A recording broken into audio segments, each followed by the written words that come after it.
After the war, the government realised that it could no longer afford to keep running its overseas colonies. Many people in the colonies were also pushing for the right to rule themselves independently. It was the beginning of the end for the British Empire. In India, resistance to British rule had been growing for decades, but it was clear that something had to be done. But many Indian Muslims were worried that an independent India would be mainly Hindu. They called for a separate Muslim state.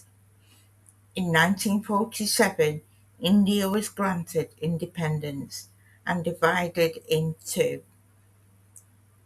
parts of it kept the name of India and became an independent Hindu state. The other part became a separate Muslim country called Pakistan. Within a matter of weeks, millions had to leave their homes and travel to join their religious communities. There were riots and mass murders along the way, and thousands of people lost their lives. With India's independence, Britain lost the jewel in the crown of its empire, and the floodgates opened for other colonies wanting to be free. In 1957, the Gold Coast became the first African colony to be given independence, renaming itself Ghana. Others swiftly followed. In 1960, the Prime Minister Harold Macmillan declared that the wind of change is blowing through this continent. Many countries kept a link to Britain by joining the Commonwealth of the Nations, a free association of ex-colonies. The British government encouraged people from the colonies to move to Britain as workers were needed to replace those killed in the war.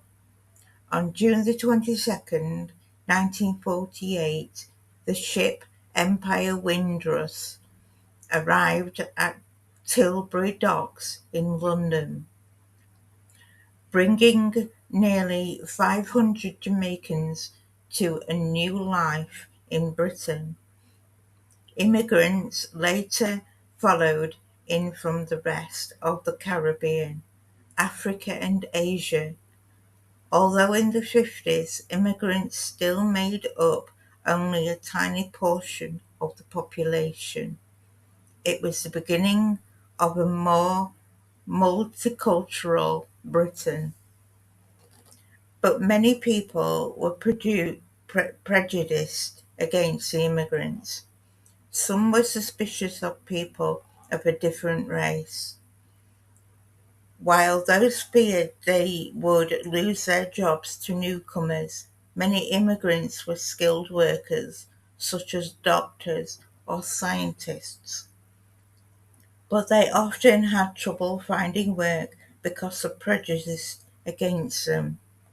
In 1965, Parliament set up the Race Regulations Board to protect people from racial prejudice so everyone would be treated equally regardless of the race. In the early 1900s, the Indian Gandhi became a national hero by organising peaceful protests against British rule. He is sometimes known as Mahatma, meaning great soul, and in India he is considered to be the father of the nation. In 1948, Gandhi was shot dead by a Hindu man who hated the leader's tolerance of Muslims. The immigrants introduced new foods, music and clothing to Britain. In the 1960s, the first Notting Hill Carnival was held. It takes place every year in London, celebrating Caribbean culture in Britain.